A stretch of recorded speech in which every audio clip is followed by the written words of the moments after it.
Hello wise people, saya Vian. Coronavirus menimbulkan banyak sekali pertanyaan dan spekulasi yang belum terjawab secara pasti hingga saat ini. Dari mana sebenarnya asal mula virus ini, dan bagaimana virus ini menyebar? Siapa yang menyebarkannya dan benarkah faktanya sesuai dengan yang dikatakan media selama ini? Karena skenario dunia saat ini selalu digiring kepada penularan melalui hewan yaitu kelelawar atau ular. Dan wabah ini dimulai dari Huanan Seafood Market, kota Wuhan, China. Namun di balik informasi tersebut, ternyata ada spekulasi yang menyatakan bahwa virus ini diduga berasal dari kebocoran laboratorium biochemical yang ada di kota Wuhan. Benarkah virus ini sebenarnya adalah senjata biologis? Hingga video ini dibuat sudah terdapat sekitar 4.474 orang yang terjangkit oleh coronavirus dan akan terus bertambah. Bahkan 107 orang sudah dinyatakan meninggal dunia. Apakah benar jumlahnya hanya sekitar 4.000-an orang saja? Sedangkan beredar sebuah video dari warga Wuhan yang menjadi salah satu perawat menyatakan bahwa sebenarnya sudah ada 90.000 orang telah terjangkit coronavirus. Sebelum akhirnya video yang viral di dunia maya ini dihapus oleh otoritas setempat yang terkesan menutupi fakta. Bahkan salah satu pakar dari Inggris yaitu Profesor Neil Ferguson nampak sepakat bahwa dia memprediksi saat ini sebenarnya sudah ada sekitar 100.000 orang yang terjangkit oleh virus ini namun masih belum teridentifikasi. Dan menurutnya ini semua barulah sebuah permulaan. Bahkan sumber berita lain menyatakan bahwa ini adalah bentuk politisasi penyakit, di mana secara mengejutkan, ternyata coronavirus sebenarnya sudah ditemukan oleh seorang dokter berkebangsaan Mesir yaitu Dr. Ali Mohammed Zaki 7 tahun yang lalu. Namun informasi itu akhirnya juga di-take down oleh pemerintah Arab Saudi hingga berakhir ke pemecatan Dr. Zaki dari salah satu rumah sakit di Saudi. Karena mengirimkan sampel virus baru ini ke laboratorium virologi di Belanda, dan dalam tanda kutip melangkahi pemerintah Saudi sendiri. Mungkin karena kepentingan politis bahwa antidot sebuah penyakit itu punya nilai yang sangat tinggi. Sebenarnya masih banyak juga video-video lain yang telah dihapus oleh otoritas tempat yang menyangkut seberapa parahnya situasi yang sebenarnya terjadi di Wuhan. Apakah benar ini semua skenario yang diangkat untuk menutupi sebuah rahasia besar yang ada di balik tirai? Bahwa coronavirus yang saat ini menyebar diduga sumbernya berasal dari laboratorium biokimia yang ada di Wuhan Institute of Virology yang berada di dekat dengan lokasi awal penyebaran.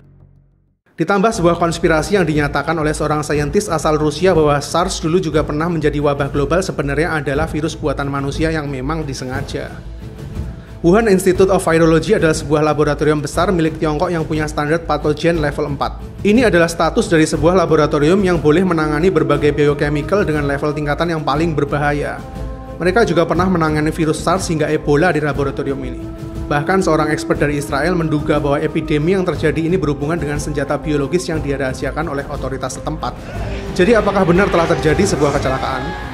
Yang anehnya, kenapa epidemi semasif ini justru muncul di momen yang menjadi puncak dari migrasi terbesar di Tiongkok, yaitu bertepatan dengan Tahun Baru Rakyat Tiongkok.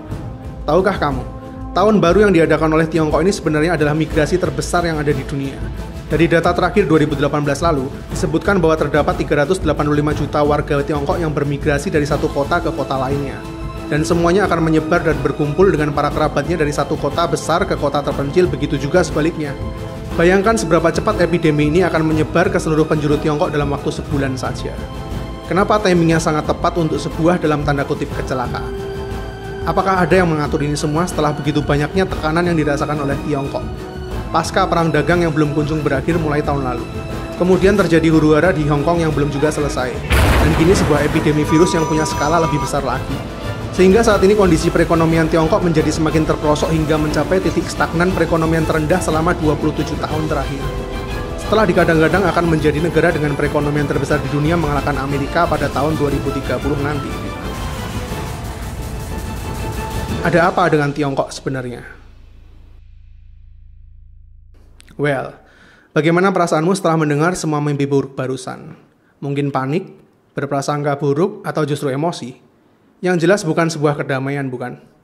Jika iya, berarti saya sudah berhasil menyebarkan virus negatif buat kalian semua.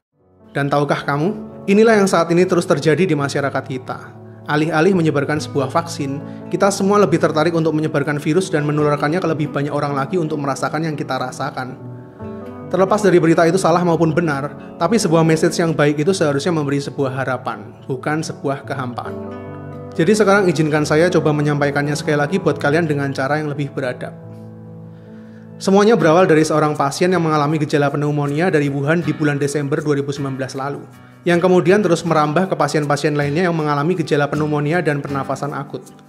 Seiring bertambahnya pasien yang disinyalir berasal dari Wuhan dalam kurun waktu 14 hari ini, pemerintah Tiongkok segera mengambil tindakan untuk segera mengisolir kota Wuhan dengan harapan supaya epidemi ini bisa lebih terkontrol. Sejauh ini pemerintah Tiongkok menunjukkan kesiapannya dalam menangani epidemi ini berkat pengalaman mereka menangani virus SARS pada tahun 2003 lalu. Bahkan sebuah rumah sakit khusus penderita virus ini dengan jumlah 1.000 tempat tidur telah dibuat hanya dalam waktu 6 hari saja. Pemerintah menutup seluruh akses kota Wuhan yang berjumlah 11 juta jiwa ini sementara waktu. Begitu juga dengan 17 kota di sekitarnya sehingga bisa dibilang mereka telah mengisolir 50 juta jiwa supaya menekan epidemi ini. Hingga saat ini Tiongkok berkomitmen untuk memenangkan pertempuran melawan virus ini, yang tentunya bisa dicapai jika semuanya bersatu. Bahkan telah menyediakan dana sebesar 1,6 miliar dolar sebagai dana penanggulangan. Faktanya, meskipun coronavirus ini memiliki kemiripan dengan virus SARS dan MERS yang pernah mewabah sekitar tahun 2003 hingga 2012 lalu, namun coronavirus ini hingga saat ini bisa dibilang tidak seganas kedua virus sebelumnya.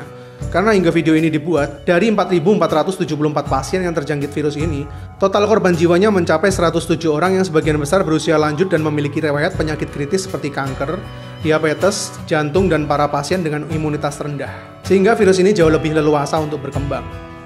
Gejalanya adalah demam, batuk, pilek, dan mengalami sesak napas. Sedangkan data menunjukkan bahwa penderita dengan kondisi tubuh yang lebih fit dapat mengalami kesembuhan. Seperti yang terjadi pada seorang dokter di China yang terinfeksi virus ini namun telah mengalami kesembuhan.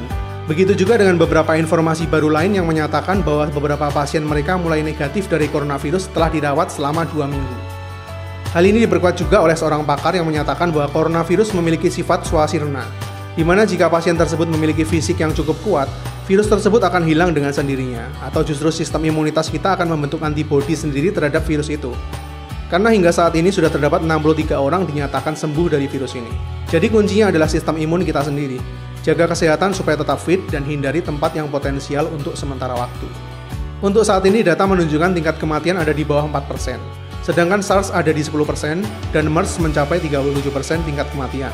Sehingga meskipun belum ditemukan vaksinnya, para penderita tetap bisa sembuh jika pasien tersebut punya riwayat kesehatan yang baik dan imunitasnya tinggi. Namun tetap perlu diwaspadai karena penyebaran virus ini tergolong cepat dan dapat menularkan melalui pernapasan, sentuhan maupun mata. Ini adalah data terakhir mengenai coronavirus. Hingga saat ini masih belum ada yang teridentifikasi virus ini menyebar di Indonesia. Dan saya berharap kita semua bisa bersatu dalam doa virus ini tetap dijauhkan dari negara kita. Namun meskipun coronavirus menyebar dengan ganas, beberapa hari terakhir ini justru saya lebih cemas dengan virus jenis lain yang tidak kalah ganasnya, yaitu virus-virus kebencian. Di manakah empati dan nurani kita di saat manusia lain sedang berkesusahan? Kita semua manusia sama-sama punya dosa, bukan manusia yang menentukan siapa yang pantas mendapatkan azab. Karena kita sesama manusia tinggal di bumi yang sama, apa yang terjadi pada orang lain juga tetap bisa terjadi pada kita. Tetaplah rendah hati, bro. Epidemi virus ini adalah bencana berskala global, bukan berarti tidak mungkin menyerang negara kita juga. Bahkan apa yang terjadi di Tiongkok saat ini kalau diterusin, dampak perekonomian mereka bakal memicu krisis global di seluruh dunia loh. Karena saat ini Tiongkok adalah salah satu pendorong terkuat ekonomi yang ada di seluruh Asia dalam berbagai sektor. Manusia satu akan selalu membutuhkan manusia lainnya, dan perbedaan itu yang membuat kita tetap berada di dalam sebuah siklus kehidupan. Seperti halnya rantai makanan maupun bumi yang terus berputar. Kita semua related satu sama lain meskipun berbeda. Tidak cukupkah kita mengawali awal tahun 2020 ini dengan berbagai macam tragedi? Mulai dari banjir di ibu kota, kebakaran di Australia, gempa bumi di Puerto Rico, ancaman World War III antara Iran dan Amerika, climate change parah di Eropa, puluhan juta belalang menghabisi hasil panen di Afrika, dan epidemi virus corona di China. Dan semuanya ini terjadi hanya di bulan pertama tahun 2020 ini. Kayaknya di tahun yang baru ini nggak cuma visi pribadi kita aja yang perlu diresolusi deh. Tapi kayaknya seluruh penduduk bumi perlu duduk bareng bicarain resolusi 2020 buat visi dari bumi ini sendiri. Karena sejujurnya bumi ciptaan Tuhan yang telah diciptakan harmonis, sempurna dan indah ini kodratnya setiap hari juga terus dirusak oleh virus-virus yang paling jahat. Dan kayaknya nggak bakal ada vaksinnya, yaitu manusia dengan semua egonya. Saya Vian, see you in the next videos.